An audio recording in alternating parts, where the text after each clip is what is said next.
approaching the terminal mark, the start of this sprint relay. Preparation is work on the championship here in the Stockholm Race 2023.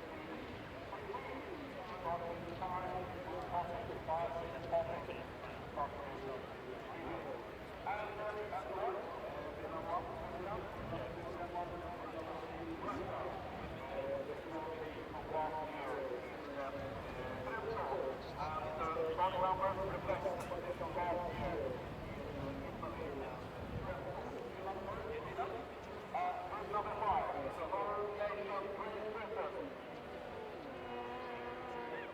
Number 5, there was 6 last year, but that's because of Ukraine. That's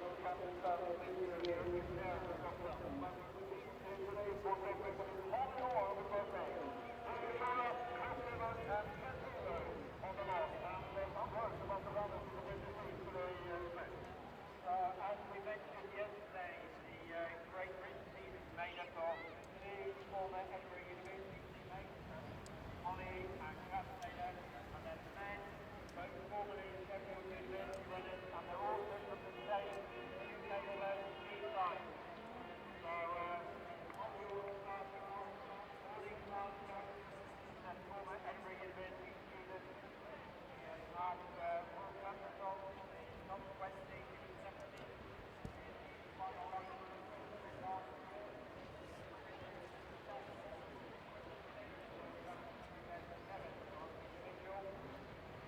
And pretty good reason for as part of the preparation for this World Championship. And then on the second leg, the state scorer, team side, also runs for Orienteering leaders, former Sheffield University debut. And they were second at the GB test race just then the coachman Elgin. He was a team runner at the European Championship in 2012. They top 40 performance. And then on the third leg is Chris Bidard, also from the Detroit club. And Chris, first on the international team with some very good results on World Cup in 2013 in the Nordic Orienteering Tour. He ran the European Youth, European Championships and the Euro meeting in 2012. And then to anchor the team home is Catherine Taylor of Cleveland and Hockey Linner. Catherine, born in North Yorkshire, another former Edinburgh University student, of course had that very impressive bronze medal at the European Championships last year in Portugal at the long distance. So she will anchor the team home. She was part in Britain's test race in Elgin. So she comes in with some very good reasons to reach Lancaster with that very good international field. So that's the prediction we are running today. We can also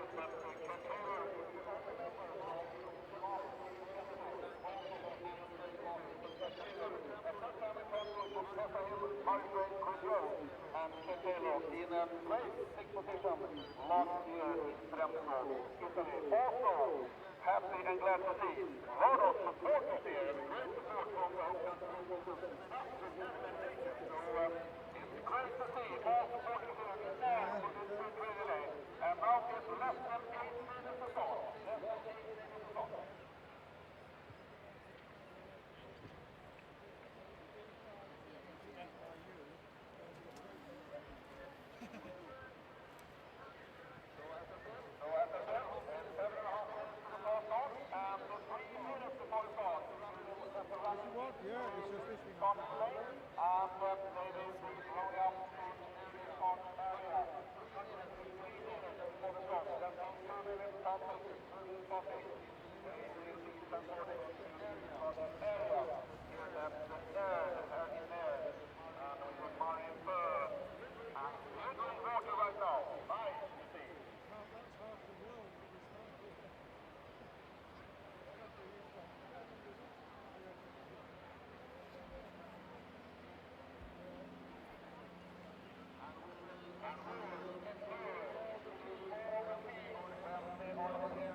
Area, couple of minutes.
Good evening and a very warm welcome from the sunny seaside town of Nairn in Scotland, where we're welcoming you to the first event in this year's World Orienteering Championships and the live centre covering the first event of this year's competition. I'm Hugh Dan McLennan and I'll be guiding you through the intricacies of this spectacular venue as we take you round the seaside town of Nairn, from the beaches to the very centre of the town, along to the golf course. Some of the great sights here looking out to the west coast.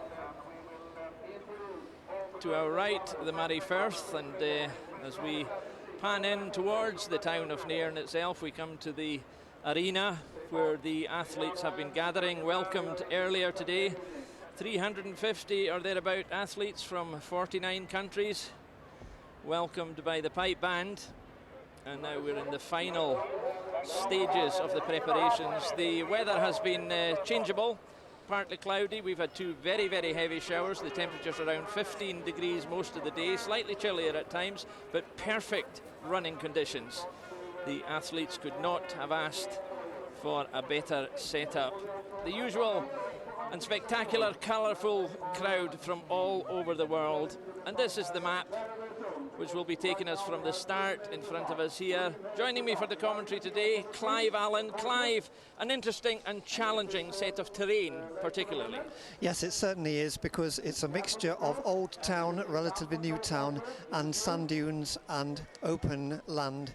And you can see the course here goes backwards and forwards through the different kinds of terrain. This part is the very old part of Nairn from the 19th century. Then the spectator controls, number 9 there, then into some rather new housing area, and back into some parkland with, as you can see, various variations between the controls at various stages. And then we get into some golf course terrain in the western part of the map here. And now they're coming back towards the arena. They have something to go around there, as you can see, to control 21, the penultimate one, 22, and into the finish. 3.8k for the women's course. So we reckon 15 minutes or thereabouts for each of the legs, running as ever, women, men, and then women on the 4 legs. And this is the sights, or some of the sights they will see as they go from the rougher terrain on the beach. The agility of thought and physicality of this is really a challenge, but they couldn't have asked for better conditions, Clive. That's absolutely right. It's a very good day for running, and the visibility is extremely good. This kind of terrain, though, here is extremely challenging. It's bushy, you can't see very far at times, it's hard running, and then suddenly they change from that into this old town with narrow streets and little alleyways between them, and quite a complex network of roads and bits of open land and so on. It's lovely old Scottish housing, some of this, and very, very nice terrain indeed to look at. But they haven't really time to look at it, because as you can see here, they're quickly getting into new vistas. Now we're back to the start line, Hugh Dan. And the mass start, as ever, the klaxon will be the signal to go. Here's the start list, 1, 2, 3, 4, based on the finishes of last year. What do you think, Clive? Are we going to see a similar order coming through here? I think it could well be. Switzerland are running exactly the same team as they did last year, in the same order, and then Denmark have a slight change in order but the same team. So those two are very confident about being at the top again. And just a brief word about the home interest, the Great Britain team. Yes, they have in fact a nearly new team this year. Holly Orr, followed by 2 completely new men in the team, David Scorer, Chris Smithard, and then the experienced Cat Taylor to bring them on in the last leg. Well, it will be all over bar the shouting very quickly, because these athletes will not be standing on any ceremony apart from the 20 klaxon. seconds. The countdown has begun, and we're within 20 seconds now of the start, and the runners poised right in front of our commentary position. 5, 4, 3, 2, 1. And they're off in the first competition of this year's 2015 Championship, World Orienteering Championship, the sprint relay, as they head off away from the commentary position down towards the Nairn beach, and the first of the challenging, rougher sections before they loop round back into the old and historic part of the town, the village of Fisherton. And it's out here on the beach that they'll meet their first real challenge, and they'll pick up the first of the controls, Clive. Yes, they don't all go to the same control at the beginning. There is some gaffling, some forking on the courses, and at this first point there are 2 different controls which they can go to before they merge again for the second control, which is common to everybody. And of course it's very hard in this terrain. They've got to read the map very carefully, judge where they are, trying to sort out all these different bits of bushy land. It's very hard. Now, you mentioned some of the changes in the team. Will you expect some of these changes to be reflected in the earlier positions? I think it's very doubtful, actually. There's going to be a lot of bunching on the first leg, and it's around who has the calmest nerves as well, because they've been standing on the start line wondering what's going to happen, what sort of terrain they're getting into.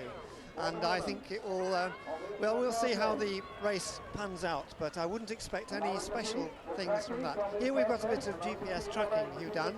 We're going to be able to follow this, and you can see here that there are alternative routes that competitors can take. The red or the blue lines are alternative possibilities here, and the leading teams at the moment you can see are Denmark, Switzerland, Great Britain, Sweden and Russia up there in a little bunch at the front. And more or less reflecting the form from last year, and that shouldn't really be a surprise. They're beginning to move now into the different challenge of the territory of the older part of the town, and we'll pick them up on the cameras as they come to control point number 50, which is just a bit further in. But the instantaneous nature of these choices they're having to make now is really quite a dramatic and important part of the race. It is, it's extremely intense, and it is very hard for an inexperienced person to cope with the speed here. If they're running very fast, they can overrun and be far too fast for their technique, and this often happens here. So there we have Denmark at the first leg, the first control point, at 2 minutes and 26, taking the lead, and Denmark in second place last year. Maja Alm running in their first position. And there, the activity, they swipe their marks, their cards. It used to be cards, they just swipe them and run past. They don't have to stop at all. And if you take that to the cumulative effect of that, Clive, if you have something like 20 control points, you could save a second here, a second there. That could be 25 seconds by the time the race is finished. Yes, this is a new technique, relatively speaking. They used to have to dib or stack their card on the thing. Now they can just touch it, and it's saving a lot of time. And yes, it's a very good move forward. And now the runners return back towards the beach again, and Denmark, Maja Alm, making a bit of a break here. This is just what Denmark will have hoped for, because Maja Alm is very, very fast and very experienced indeed, and I'm sure extremely determined to try to set out this position, and she's doing it with the greatest possible success. Here she comes. Well, this is her going back into the dune territory, and having to read the map. Of course, it doesn't matter, I suppose, how quick anyone is on their feet. The whole challenge here is to marry the skill with the map and the fleetness of foot, because here's the chasing pack now, and that's quite a significant break within the first 10 minutes here. Well, we're between 5 and 10 minutes in. That would be, as you said, a strategy, going for broke in the first. It is a strategy, section. but it's one which Maja Alm can very well cope with, and it is a very good strategy for Denmark, I would say. And coming out of the area of small streets there and out into the terrain again to find one little isolated bush, and she got it spot on. That was very, very good. And the others now trailing out. Here's the lead. They have 11 seconds to make up. New Zealand coming through there for the the first time featuring. Lizzie Ingham is the lead runner for New Zealand, and the other countries, some of the new countries, of course, appearing in the World Championship for the first time. A truly global sport now, the Orienteering Championships. There's new countries, emerging talents. The gap, if anything, I think now is beginning to narrow, Clive, and the Swiss are offering the best challenge at this stage. Yes, I would say so. Rahel Friedrich is running for Switzerland on the first leg, and she is also very experienced. Now you can see some route choice occurring here on the GPS, on the tracking, and it's partly because they're not all going to the same control, but it is also a very fair route choice to either of them. And a good bit of planning there, I would say. And the Great British team coming through in 5th or 6th, perhaps 7th place there. And of course the men have a different set of changes or choices to make, Clive, as they approach. So there's no sameness apart from the first leg and the fourth leg. That's right, yes. The women's first and fourth legs are very similar, and the men's second and third legs are very similar. But the men, of course, run a slightly longer distance, and their course is in certain respects a bit different from the women's. Tatiana Ryabkina now for Russia appears to have moved ahead, although the tracking may just have lost Maya Alam. I think it has, yes. Yes, I think so that's she what's happened there. may still be ahead. Some of the terrain is difficult in terms of the technology, and we may just be able to pick that up. We assume that the Danish runner Maya Alam is still in the lead, although we need to verify that. But the Russians and the Swiss, followed by the Swedes, the Finns, and then Great Britain, showing well.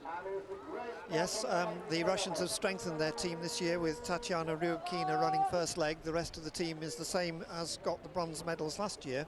So the Russians too fancy their chances. So this is our leader, it would appear.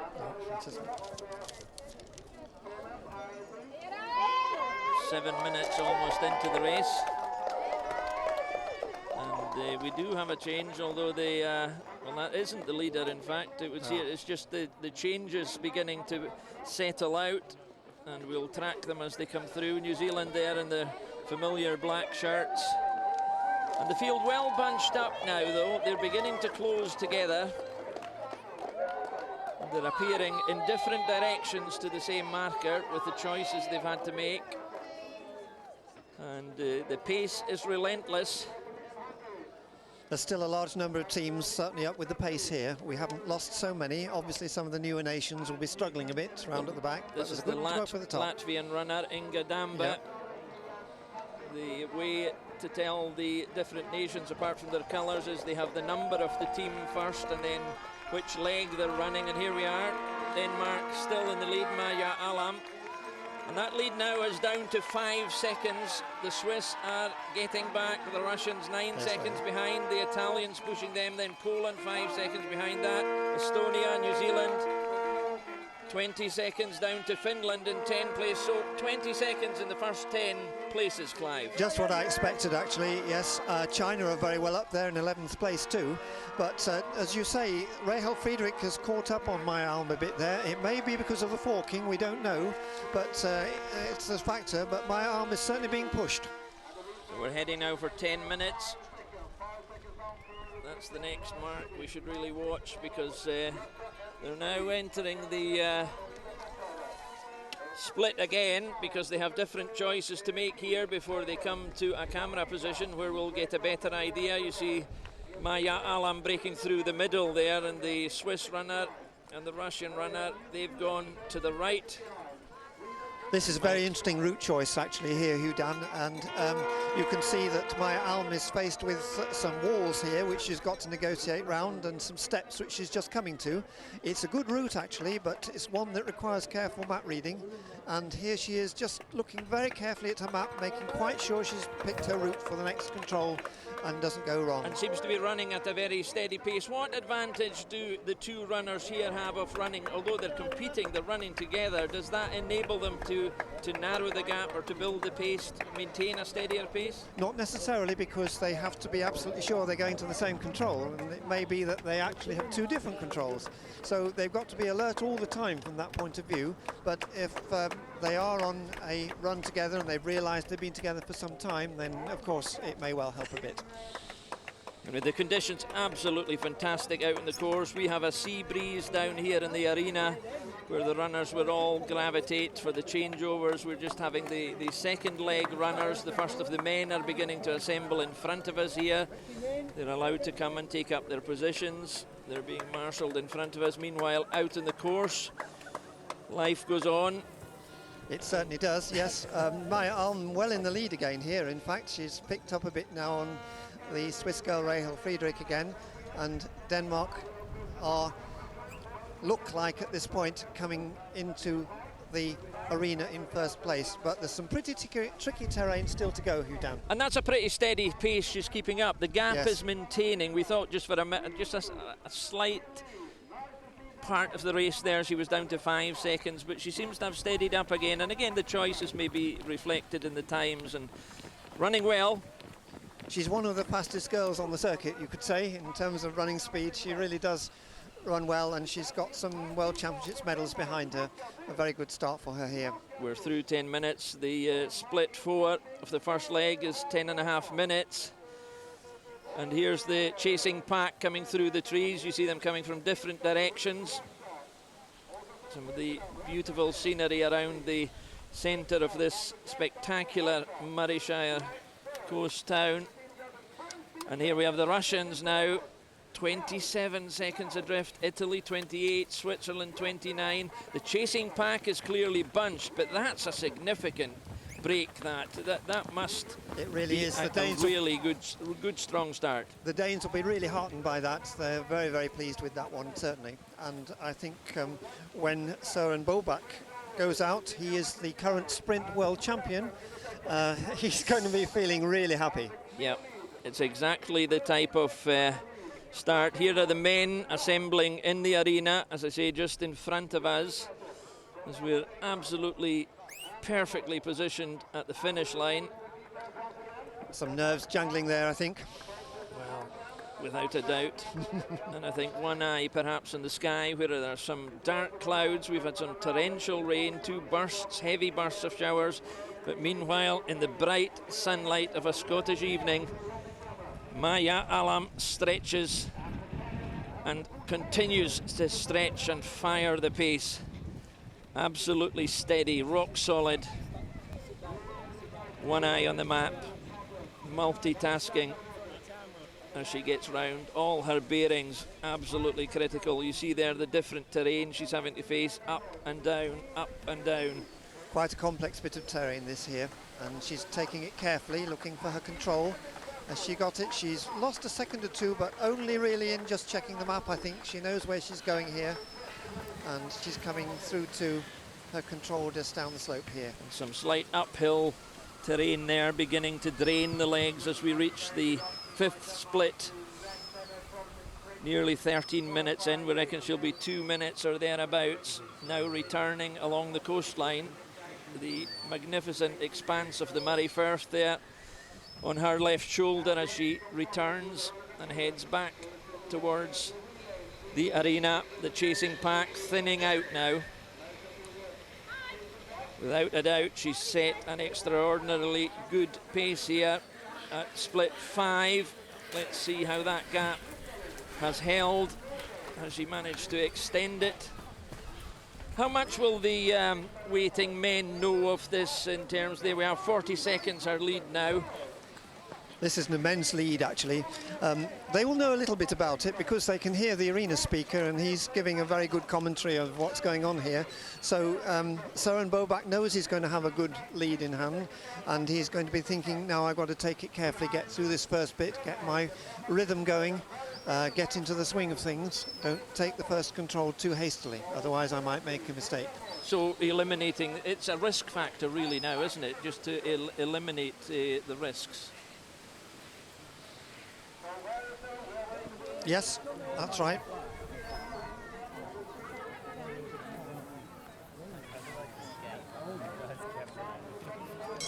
Denmark still leading. Sit down, please.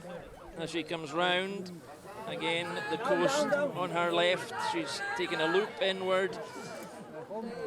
That's up towards the famous Nairn Golf Club. She's now got that behind her as she comes back along the shoreline. And she'll soon come into view again. The tree, we can see if we stand up, we see it away in the distance to our right, over on the shoreline. Her next loop will bring her towards the arena. She'll be conscious now of the sound, yes. The wall of sound she's running towards, and another hill to drain the legs. As now she joins the arena in the final control at the top of the hill, just in front of us. Here she comes. We can see her coming down the hill towards us. A huge welcome for the leading Danish runner, who's just over 15 minutes. And in these conditions, that is a good, fast time, because this is the first exchange. She's dropped her map. She now has to take the preparation and off. The second runner goes, Søren Bobach. And here's the chasing pack. The chasing pack enter the arena now. And they're well bunched. But she's set a very significant marker here, Clive. Absolutely, yes. The Danish lead is tremendous, and they're really going to be very, very pleased indeed with that. And the rest of them are bunched very, very closely together, as you say. There's nothing in it. There's going to be a huge race out into the first controls with the next group. It's shoulder to shoulder. They're bunching as they come in. We have Denmark in the lead, obviously. Team number 17. Italy. The Italians, followed by Switzerland, Norway, Poland. But look at the lead. The lead's clambering to a minute, almost in the first 10. She's there. They've opened the gap for her. And Bobach now is off and running. Austria 9th, Finland 10th. Over a minute, Estonia, Sweden drifted back there to 11th, joint 11th. New Zealand doing well at 13. Czech Republic, no sign yet of the British team, but it'll all even up. There's the impact, the effort, absolutely outstanding, and that gives you some indication of just how good that opening run was from the Danish team. And this is, it appeared to be the British team. Yes, the British team have made a mistake there, missed a control somewhere and has had to go back for it. So, unfortunately, the British team have got well back in the field at this point. Well off the pace now, because here are the standings. Denmark, Italy, Switzerland. The lead over Italy is 46 seconds at the change. Switzerland, Norway, Poland, the Russian Federation, China, Lithuania, Austria, Finland. Some of the newer countries beginning to make their mark. None of the African companies so far featuring. Czech Republic, France, Spain, Hungary, and the gap extends into 2 minutes, where Australia and Latvia come, and we're only talking about the first 20. Yes, we had 17 teams in the first minute and a half, and I expected that to be the case, but I didn't think Denmark would get so far ahead. That's most unusual for a race of this kind, for them to get into that sort of position. Here, the British runner, the first British runner, David Skora. Wondering what's going on, I think. Yeah, he's in a difficult position now, because he is so far off the pace. Still looking, craning to find his first runner. There are two runners coming down the hill across in front of me, I can see. Here they come, the Canadians coming in. And still Britain waits for the handover. They've not managed to get away yet. Portugal going through. And here's the British exchange, the first handover. And that's it, safely completed now. David Shora is off and running, but he's well down the list. Japan follow him through. So they go. I can see Romania still waiting. I think China, there are still a bunch of them still waiting at the start. Meanwhile, Denmark, Bobach, Søren Bobach is off and running through Fisherton, into the newer part of town again, as we head for the control at King Street. I'll just say, Hudan, that in fact Denmark have changed their order from what we expected, and it's Tua Lassen who is out on second leg here. Yep. So they've gone back to the order in which they had last year, I think. And So Emma would and that Nairn be- look a bit similar. So Would that be anything to do with the lead they have? Yes, it could yeah. well be. I think Yeah. so. Yeah. Well, either Maya or Emma Klinkenberg would have get the same lead. Quite honestly, they're both extremely fast and both capable of doing it. So And Martin, look a little bit similar to each Martin Hoopman has 50 seconds or thereabouts to make up in second place, the gold medalist last year. other. And he could do that actually. He's very, very strong, Martin Hoopman, and his brother Daniel Hoopman also. They're both very good orienteers. So the Very first 10 places are covered by a minute. Yep.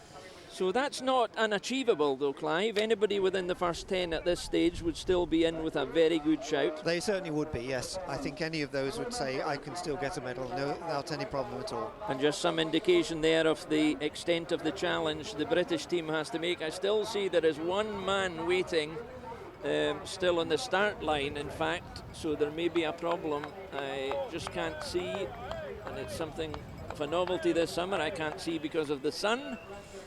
But there is, I think, a Japanese runner still waiting there. Perhaps Clive can help me with that, just to identify who it is. I'll try to do so in a moment. Meanwhile, out in the course, we have the second split after 20 minutes. Tua Lassen running as the first man in the change, the slight change they have made to their lineup.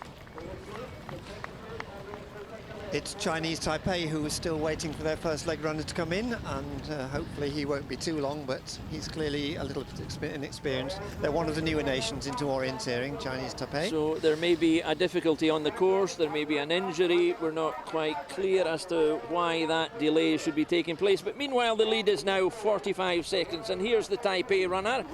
Has now appeared, a big hand for the Taipei runner who's made it to the first exchange.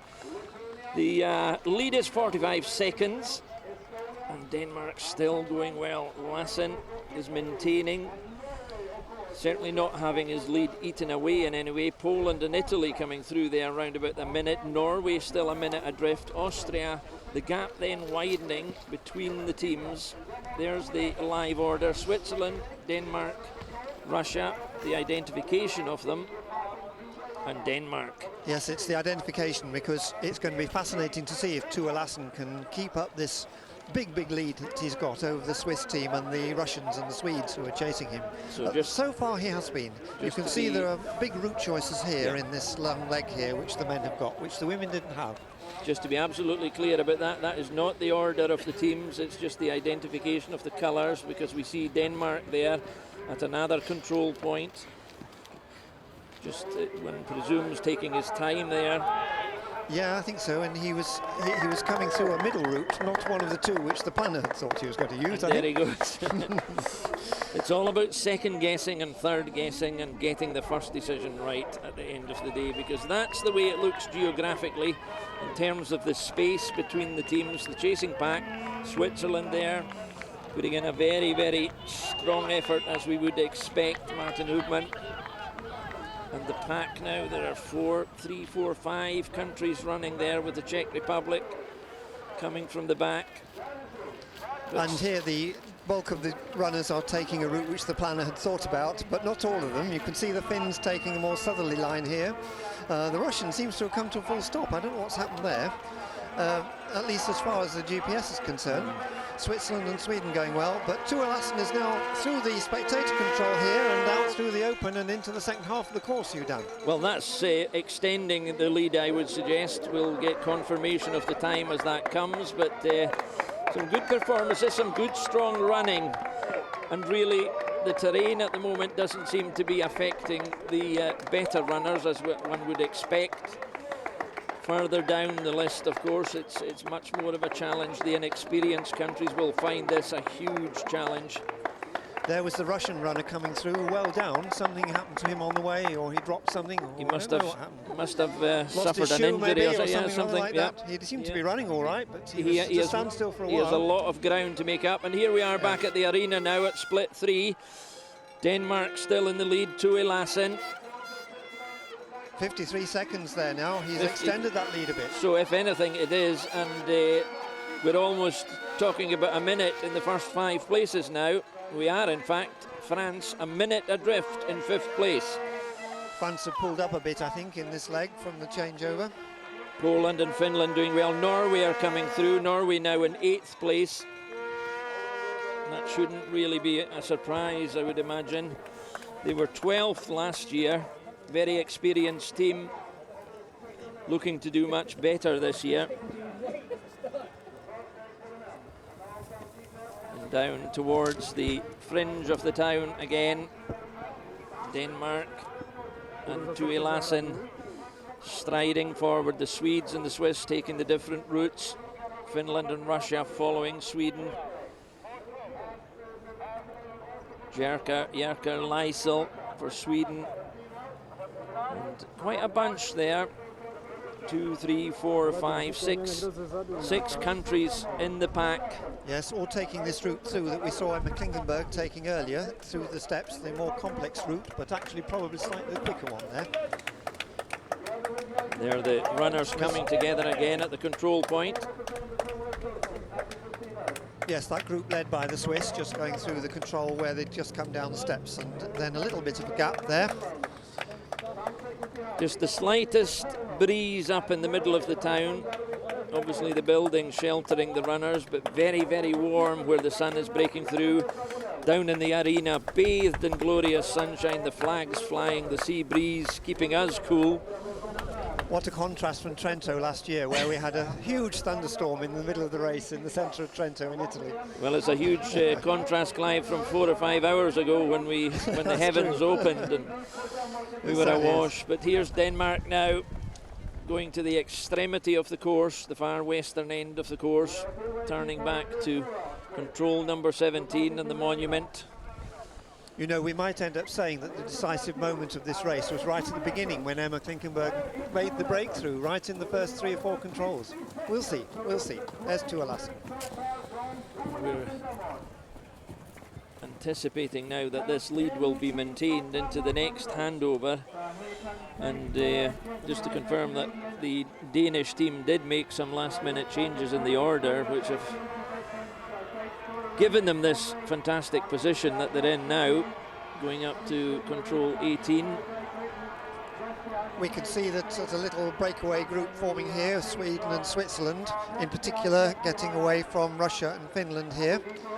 So Switzerland, the gold medalists from last year, showing good form. And that gap is not insurmountable, Clive. It isn't, no, it isn't.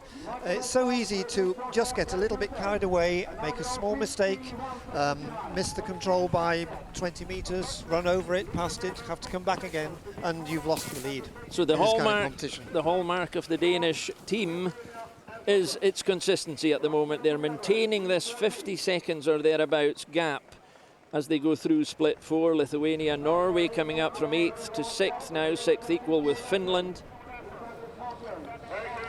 We've got Catherine, our statistician, with us. Catherine? I think it's also interesting to see how the Swedes have pulled up. They pulled up from 12th to about 5th or 6th place, and we just have Britain coming through in the run-in. They moved up about 7 places from Holly Orr's finish in about 28th place, and Dave Scorer is now currently in about 21st place through the spectator control. That's good news for Great Britain anyway. Thank you very much, Catherine. They're beginning to make up some of the ground as the men for the 3rd section assemble for the 3rd leg now in front of us, because the runners will soon be coming round that final loop through the arena and away out towards the golf course for the final loop of the course before they come over the hill in front of us. We're just waiting, the arena watching the action on the big screen. And Tue Lassen on the TV screen here with the sea in the background, coming through the more technical part of the course, but looking extremely assured, having a very confident run. He is an experienced orienteer. He knows what this kind of terrain is like. He's used to this kind of competition, and he's going to come in with a clear lead. I'm pretty confident now. And that's him exiting the golf course territory as he strings along the beach on his left-hand side of the Murray Firth. Switzerland chasing here. Switzerland just beginning to show a gap here with Sweden. And France, I think, here. Lithuania, sorry. Lithuania have made a move, 45 seconds. Also there, yes. But they're well bunched, second, third, fourth, fifth, just 7 seconds covering these 4 places. The French runners, well, we have to look well down the list to 11th place last year. So that's a very significant improvement from France as we reach the half-hour mark, 30 seconds or thereabouts to go. Lithuania are doing well too. They were 8th last year and they're well up in the bunch there. They'll be very pleased with their position at the moment. These are significant improvements and a great boost to the second set of runners, the second pair if you want, the third and the fourth runners. The magnificent setting we have here on the edge of the Murray Firth. And that's the control way beyond us over on the shoreline as he comes back in, heading towards the hill now. In front of us, he'll come up the hill. Here's the chasing pack. Sweden going through there, Jerker Lusel. He's not breaking away though. He's being tailed well by the next two who Absolutely. are now approaching that tree where the control is. And here's Lassen. Tue Lassen has joined the crowd. He's come off the hill. He's coming round the final bend towards the finish. Just in front of us, here he comes. Now he'll hand over. This is the second exchange. Map goes in the bucket. Off he goes. And this is the sprint world champion from last year, Søren Bobak, running for Denmark's third leg, going out. And he is, of course, a very well-known and renowned and experienced sprinter. He's going to give it all. And a different type of runner, different physique, different shape, different size. He'll tackle it in a different way, I suspect. He actually will, yes. He's not like Tue Lassen in his style at all, and he will go his own way, but he's extremely effective. That's what matters most here. Chasing pack. Let's see what the gap is. 32 seconds Switzerland have to make up. Words of encouragement. Sweden 36, France 37, Lithuania 37.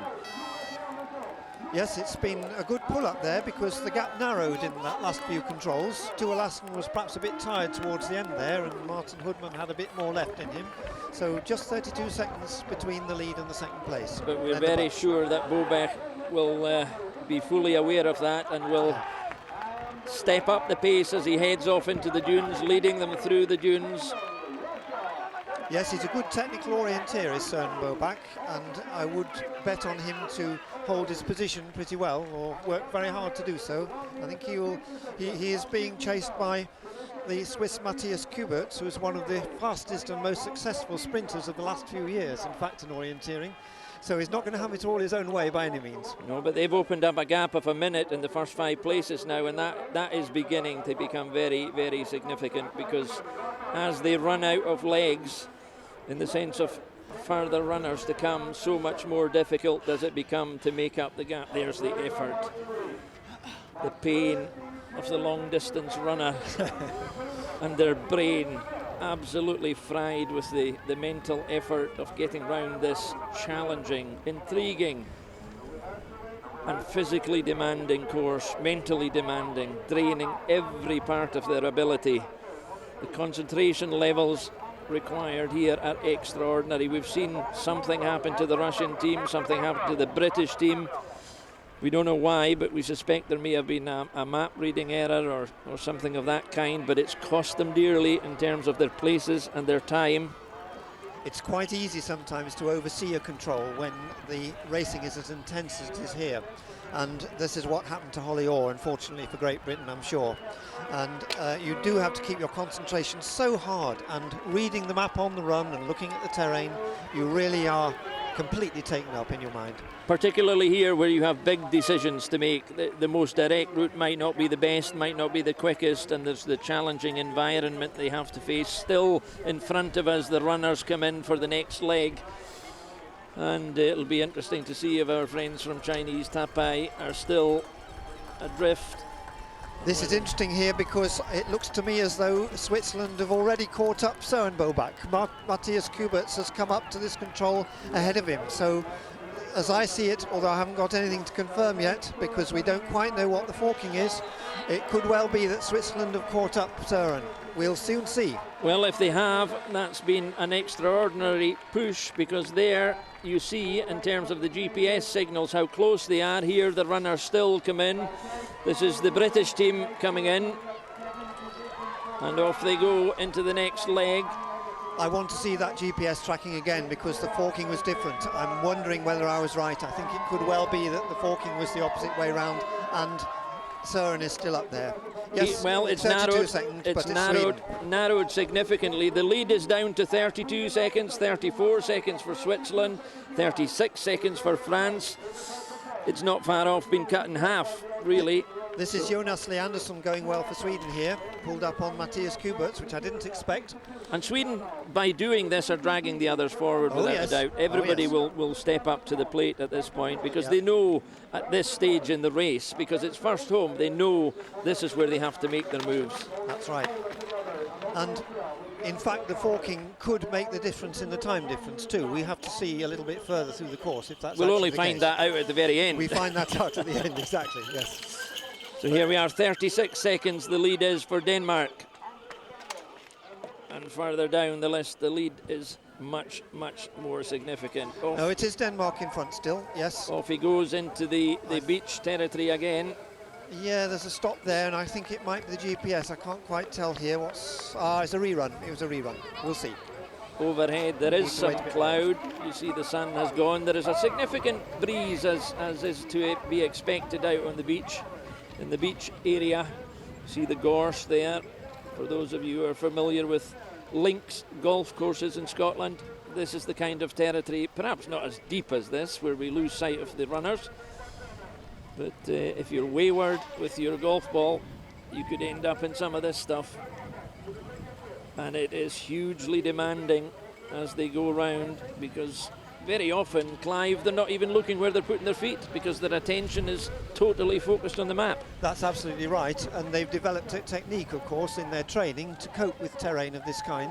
It's in no way a level playing field, this, and they, in some cases, are remarkably alert, and their ability is fantastic in terms of their running through this very, very hard terrain. And of course that will be developing. This is only the second year this particular event has taken place in the championship, so we're talking about a whole new set of skills being developed as we go along here. Yes, we are. They have been sprint in the championship since 2001, but not in a relay form, and this intense form is, as you say, quite new. They've had a few World Cup races in it, as well as the World Championships. Catherine's got some statistics for us here. Yeah, so looking at kind of some of the teams further down the scale, on that leg Austria managed to gain 3 places whilst Norway dropped 3, and unfortunately the second leg runner from Italy must have had a tough time out there, as they dropped about 9 places.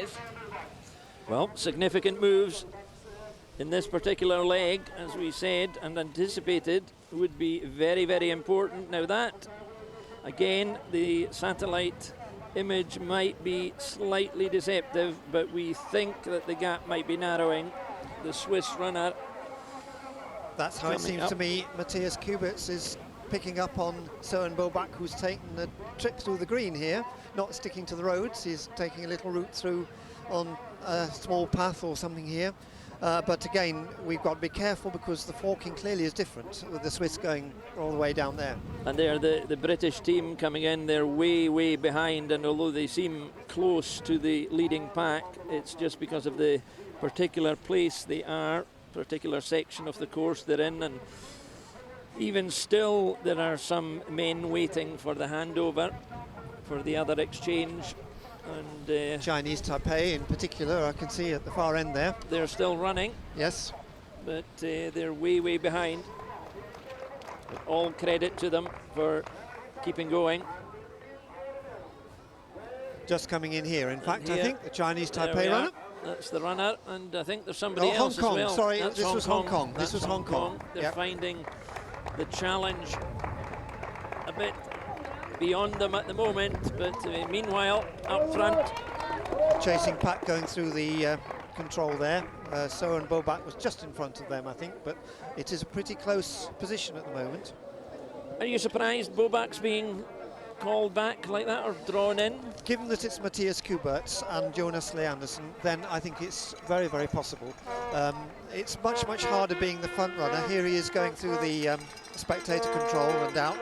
Let's see what the lead is this time. He's going well there. Steady running. He seems to be running freely enough. Perhaps not with any sense of urgency at this stage, because that's the gap visually as they come past that control tower left. That's down to 16 seconds now. 16, 16, 18. Sweden in 4th place.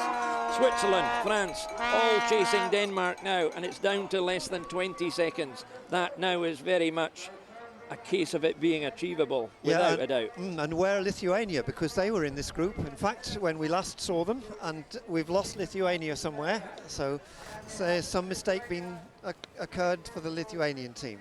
Here we can see Søren Bobak heading now out of the arena area and back into the newer housing area. Well, that looks, I mean, the GPS is slightly deceptive there. If you saw him going through the control actually visually, look at the way the gaps are. The first 4 are well ahead now. Lithuania at 52 seconds.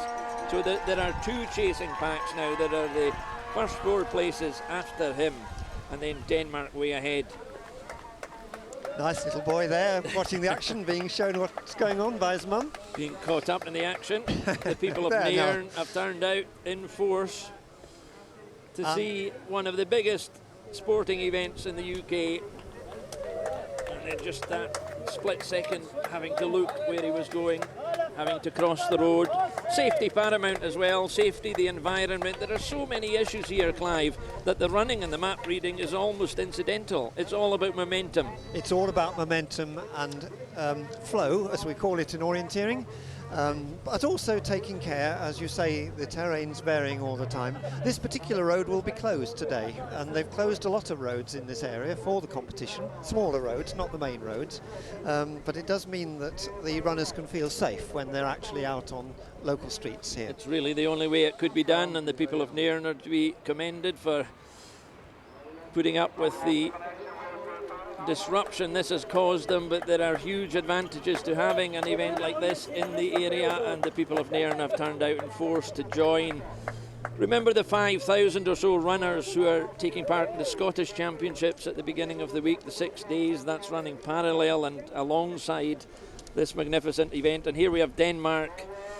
Now it looks to be a similar gap, I think, there. It's the Swiss and the Swedes who are keeping up the challenge, and France now appearing, and the Russians, who were in 3rd place last year, have dropped off the pace. The French coming through. France in the 11th place last year, so that's a huge improvement, up to 4th now, joining that pack of 3. And Denmark, the satellite seemed to show him turning back. Perhaps he couldn't see the control at the monument. I think he was taking a route choice of a particular kind. There was a route choice one way or the other around fenced area there. There you can see the gap between the first and the second. 9 seconds, we're down to single digits. Yep. This is now a race, a proper race. Sweden at 14 seconds adrift, 4 seconds ahead of France.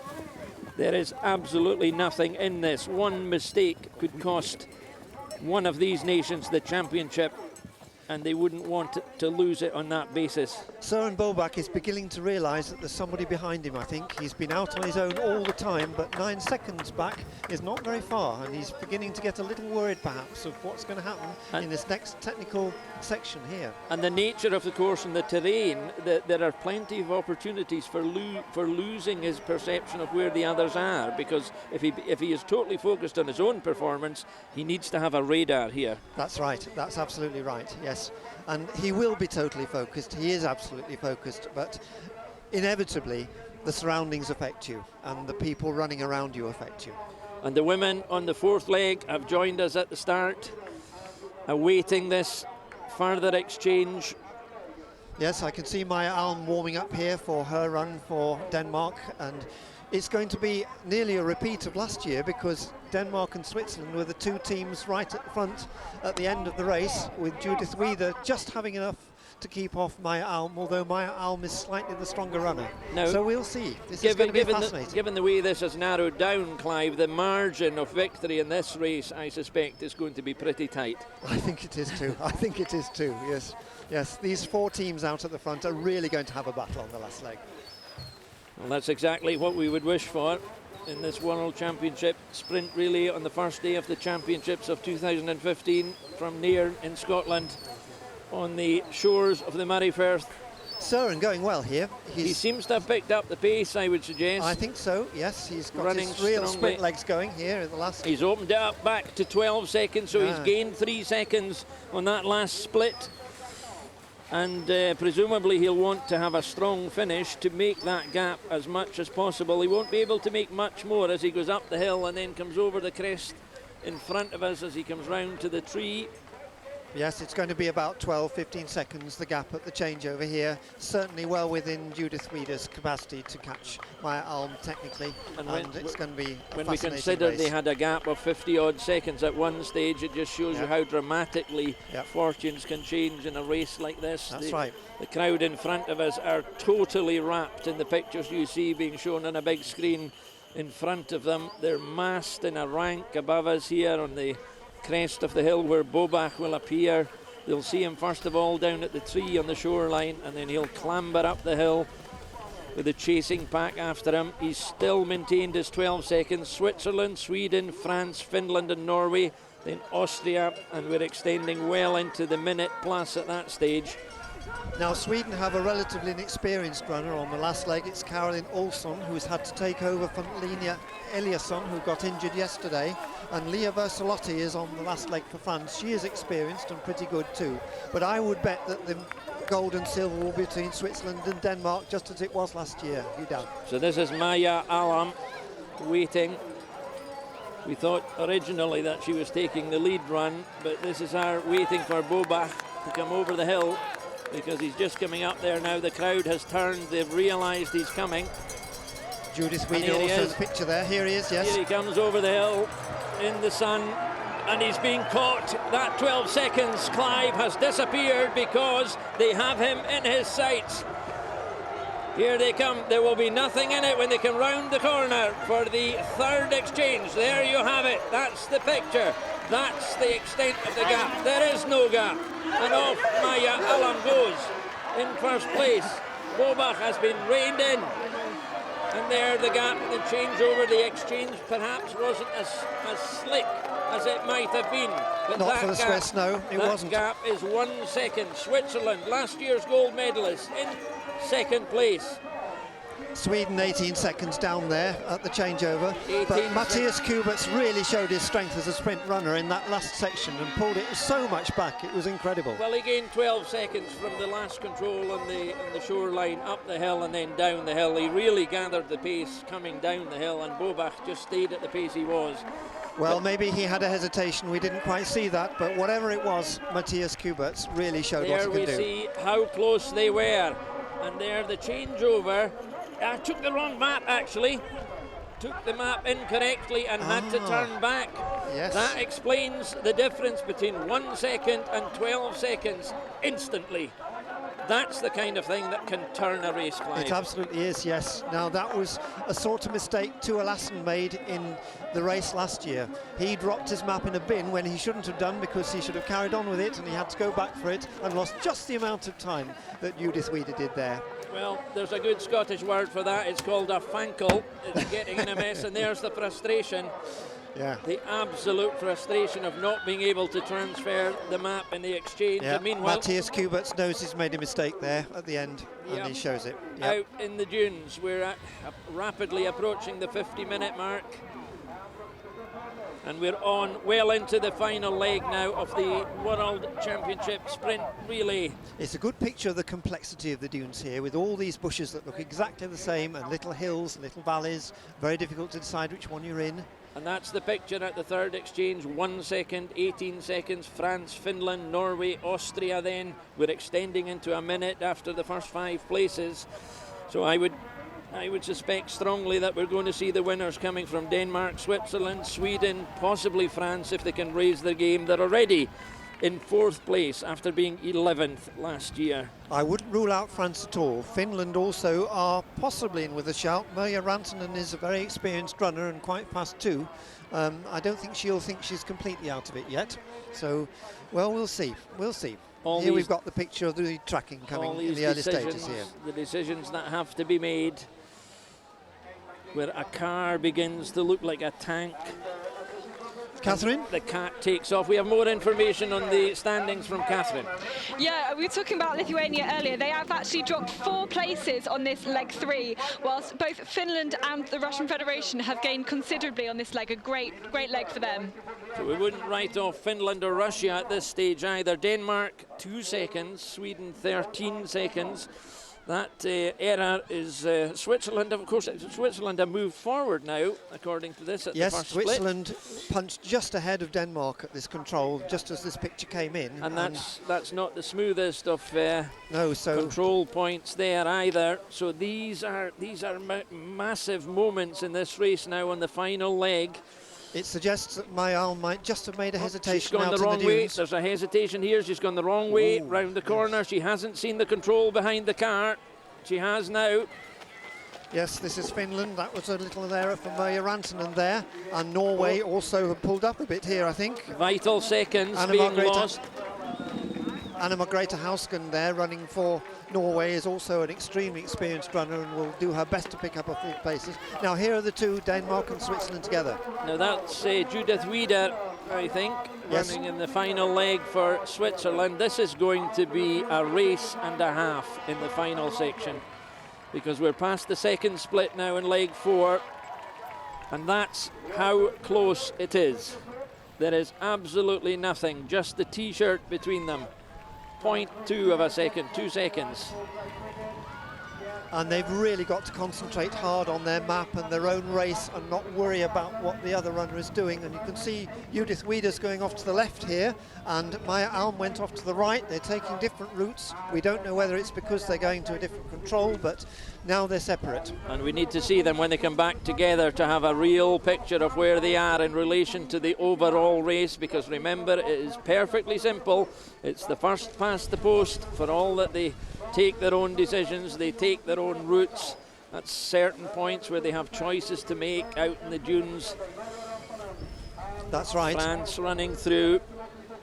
Sweden actually holding up quite well here. They started off well with this relatively experienced runner on the last leg. She's maintained the position well. But clearly Denmark, Judith Wieder, and Switzerland are running. Judith Wieder and the Danish runner Maja Alm are well ahead here, Clive. I can't see the other pack beginning to eat into it at this stage unless something quite dramatic happens, because a 20-second gap beyond the last split, the second split in the last leg, it would have to appear to me to be something of an insurmountable challenge. Yes, I would say so too. I think the gold and silver medals are going to go to Denmark and Switzerland, but in which order?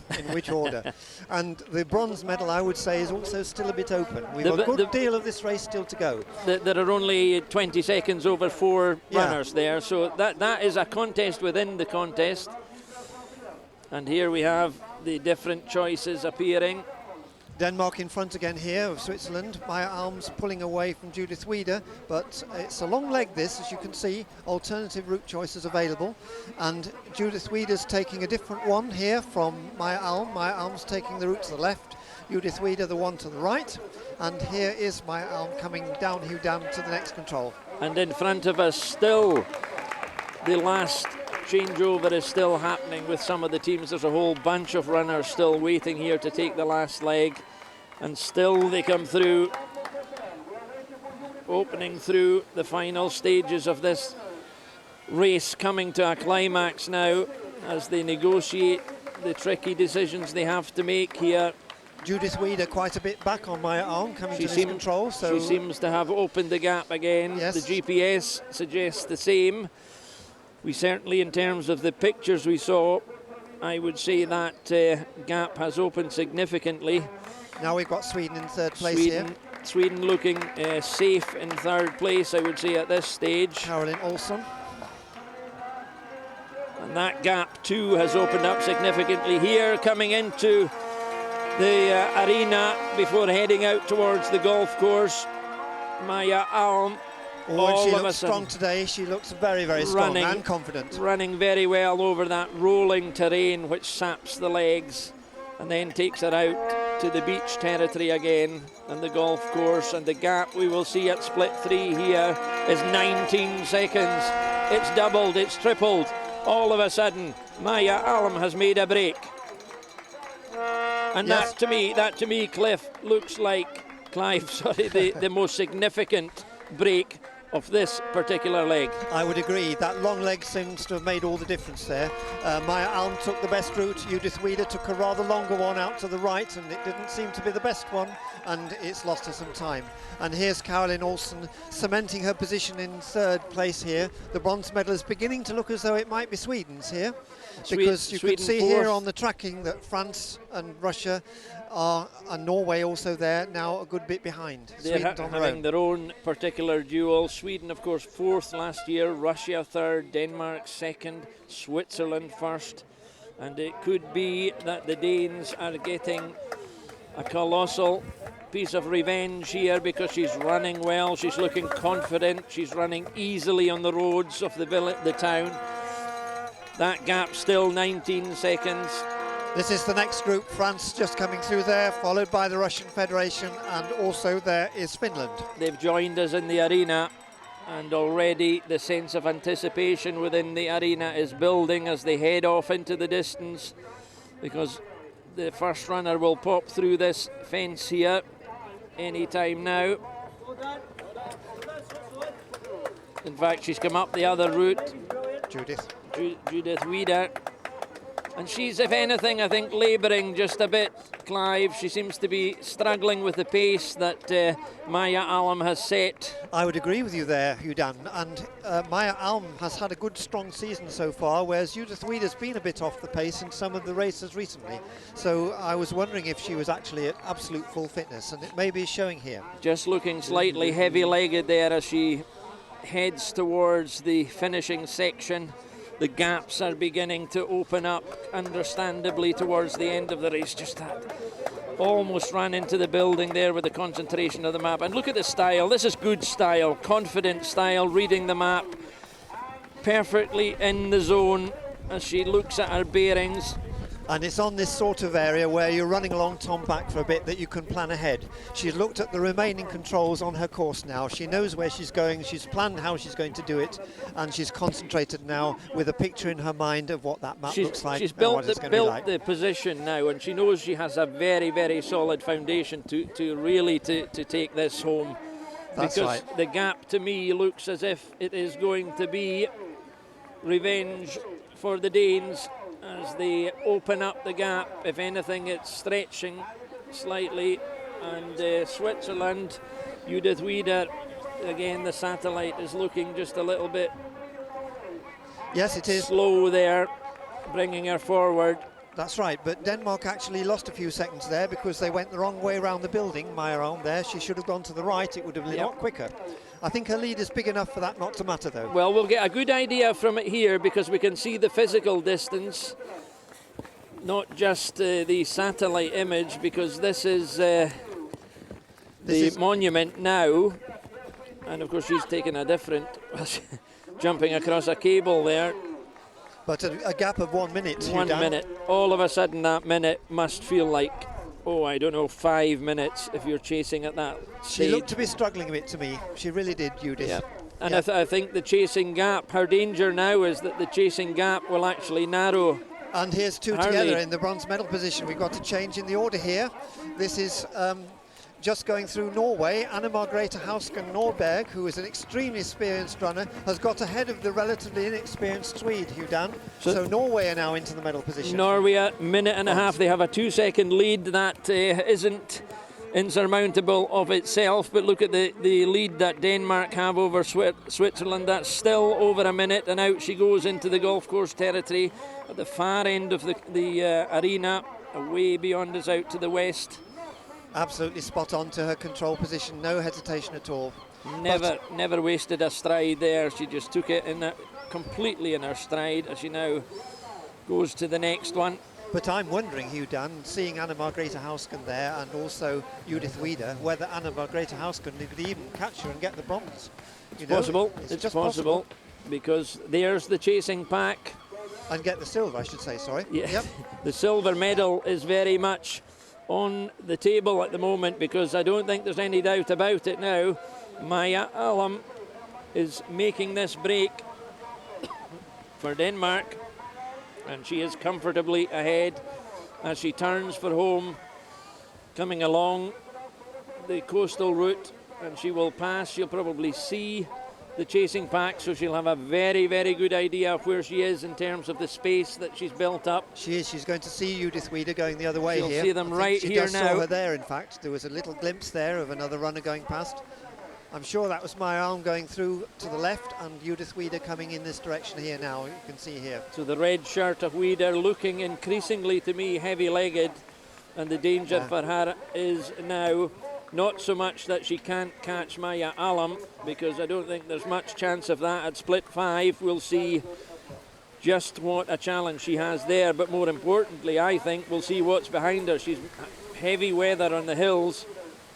The rolling hills are beginning to hurt now, and we'll just get an indication of a time. There's 1 minute and 23 seconds, and she's only 4 seconds up on Norway. Yes, it's exactly as I thought it might happen. She is not running well at all, and here is Anna Margrethe Hausken Nordberg, the very, very experienced Norwegian runner, coming up into possible silver medal place, and Judith Wieder, she could be out of it altogether here. She is running backwards as far as I can see, because here up front there is no doubt about it at this stage, barring something really spectacular or critical. Maya Alm is taking them home in great style, climbing the hill. She can more or less forget the map now, because she can see her way home. Her compatriots are with her. The flag is there. It's a triumphant return into the arena at Nairn, and it is revenge for last year, as Sweden, in the shape of Maya Alm with Denmark, sorry, with a fantastic break, broke the back of the whole competition and has won in magnificent style just over the minute. Absolutely brilliant run there for Maya Alm at the end to bring this home for Denmark. Absolutely brilliant, and very, very well deserved win. They were one of our favourites for the race today, and all of them absolutely pulled their best out. We couldn't ask for more. I had split my attention here, and there's the verification of why, because all of a sudden Judith Wieder has drifted off the silver medal position, and the gap now. This is coming to the penultimate control here for the second and third teams, and it looks like being Norway for the silver, and Judith Wieder is hanging on here for the bronze, I think, for Switzerland. Norway in 12th place. Oh, I don't know. Now, the issue is Wieder going to lose the bronze medal in the final yards, meters section of this demanding course. Her legs, she's digging hard, and here the chasing runner has got her. She has her on her shoulder, the Finn. The Russian, sorry. It's a Russian. The Russians are there. It's Galina Vinogradova has moved up, and I think we'll have moved past her because we can't see. Here she comes. That's Judith Wieder. Where are we, Hype? Well, Norway finishing there in second place. Norway in second. Wieder has been overtaken by the Russians. The Russians have taken third place. Difficult for us to see as they came round the corner because of the massed crowds on the line, but Sweden in fifth. Provisionally we have Denmark, Norway, Russia, Switzerland and Sweden. So a great run there for the Russians, and tragedy for Judith Wieder, who quite clearly laboured in the second part of her section, Clive.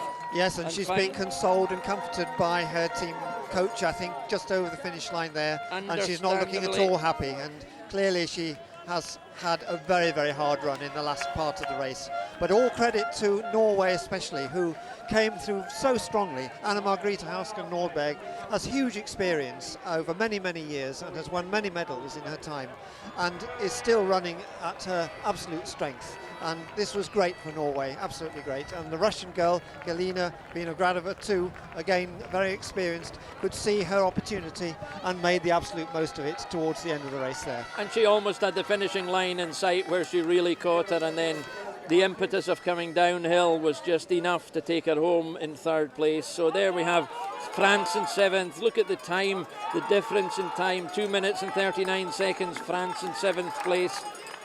The pace, the relentless pace of the final section has finally caught up with some of the runners, and in front of us the Danish team are celebrating because they are absolutely delighted. Maja Alm, the centre of attention, her compatriots with her of course, and they are understandably best pleased with the outcome of events, because we now have the other runners. Finland there in sixth place, 2 minutes adrift France. The runner still coming in, Lithuania.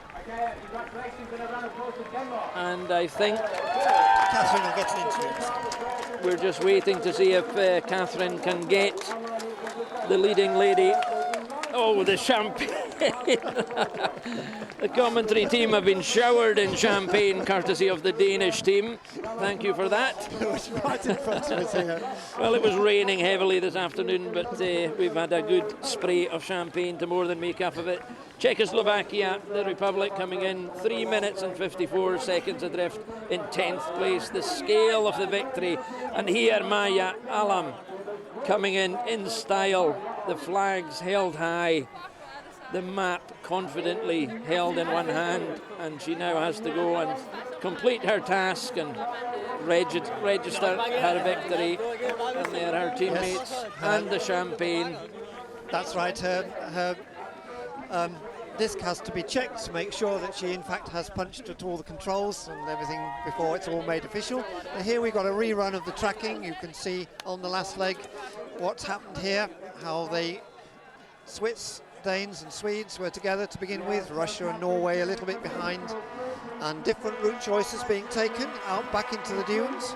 Some pretty clean running there for all of the teams in actual fact, but Maja Alm's strength in fact still holding up very clearly here, and it's here that it started to pan out, because here Judith Wieder took this rather roundabout route and was beginning to lose the pace here, and it was here that Maja Alm's strength began to show, and Judith Wider's lack of form or slight injury, we don't yet know, began to show too. And that gap, Clive, it just grew enormously at that point, because then the writing was on the wall for the chasing pack, and the difficulty for Judith Wieder was that the chasing pack was gradually reining her in, and eventually she just didn't have enough to see her home. Exactly, and you can see the chasing pack of Norway, Sweden and Russia working off each other here, coming through behind Switzerland and having Judith Wieder in her sights, and this is something which then evolved into a really exciting race for the bronze medal and Swiss and silver medal positions in this last section on the golf course and in the trees there.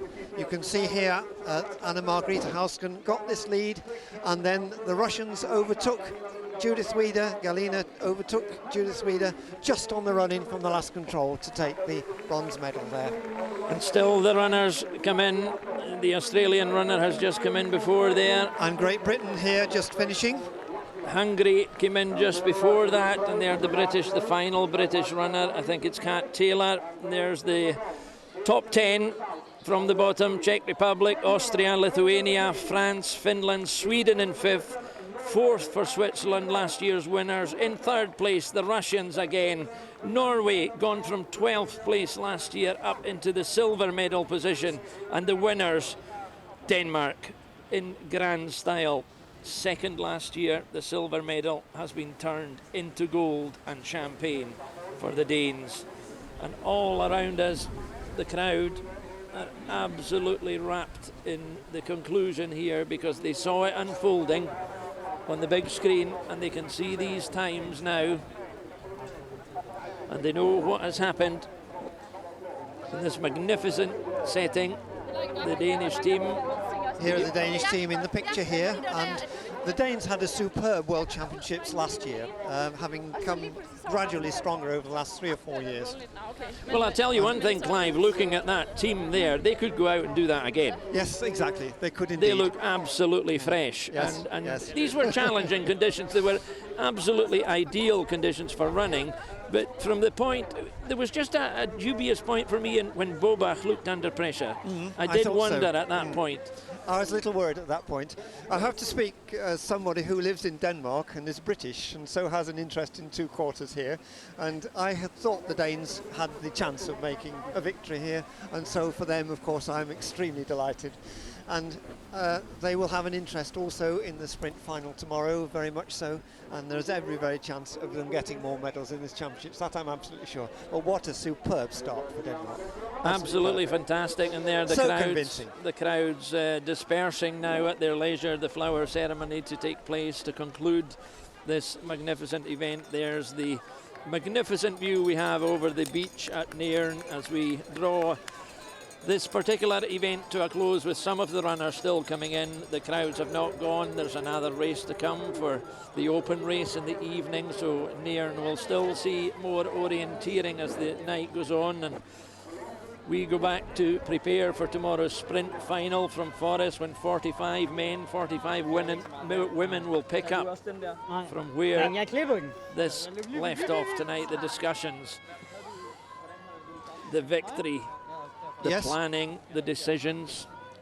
That's right, and they're looking at their routes now. As you can see here, this is one of the things orienteers always do at the end, is compare their routes and what they did and which way they went and how they made any mistakes, if any, and so on. Where they made the decisive breaks. And where they made the decisive breaks in their case, yes, that's right. Great Britain, incidentally, finished in 14th place eventually, after Holly Orr's unfortunate mistake on the first leg, where she looked as though she missed a control out and had to go back for it. Not a huge distance, but enough to make all the difference. These are the vital decisions and mistakes which cost people championships, but it's cost them nothing to come from Denmark today, because they're going home with the gold, and they have done it in fantastic style. Catherine, can you tell us anything about how the lead changed as the race went on, and who did what? I can. Well, Norway, who ended up finishing in 4th, had a bit of an up and down time. Lisa Esgert started off in 4th, and then they dropped the 2 men from 7th place to 6th place. Det er fedt med de der langstræk. Altså, det var bare sådan at kigge, okay, den er spadet. In a dramatic fashion to 2nd place. Man kan godt lave zigzag They changed her. around quite a lot. The Swedes, until their last leg when they were overtaken by Norway, were in a pretty good position with the men. They were in 3rd place. Started quite poorly with one of the less well-known women, Lilian Forsgren, who was only 12th after the first leg. So men managed to pick them up there, but unfortunately were caught by Norway and 2 others on the last leg. Yes, I thought Caroline Olsen actually did very well on the last leg until the later part. As a relatively experienced runner, she was right up with the pace until she got caught in the last final group and ended up just outside the medals there for Sweden. So, yeah, and then the Russians, of course, they came through pretty steadily. We didn't see them in the leading groups until right at the end, and then their decisive point was Galina Vinogradova on the last leg, because she came through so strongly towards the end there. They were 6th on the first leg and dropped way down on the second. I don't even have them written down here. And then the 3rd leg ran up to 10th. Galina coming up into a great 3rd place.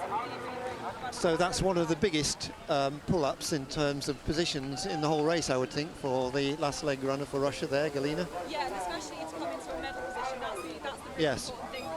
Yeah. Last leg runner, Yeah. To come from any position into a medal, that's great. Yes, I think for Russia that was a tremendous run. But my arm didn't let anybody get anybody near her, so...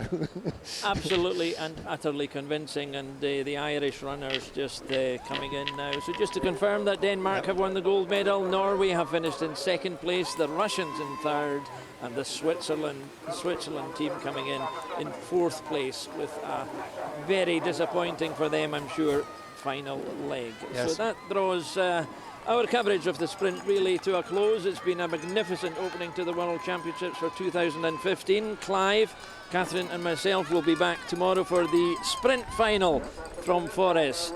Meanwhile, from everybody here in Nairn, a very good evening.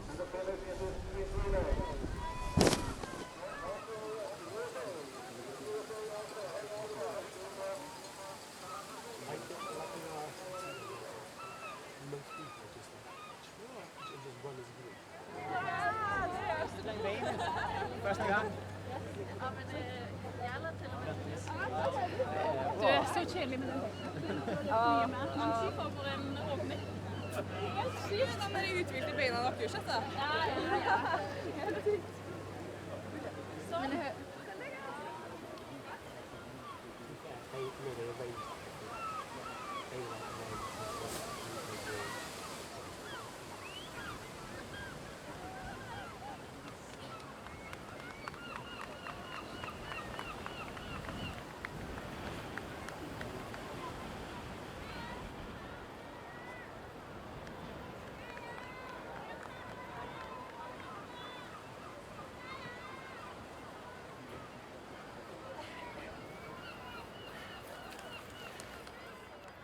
Thank you.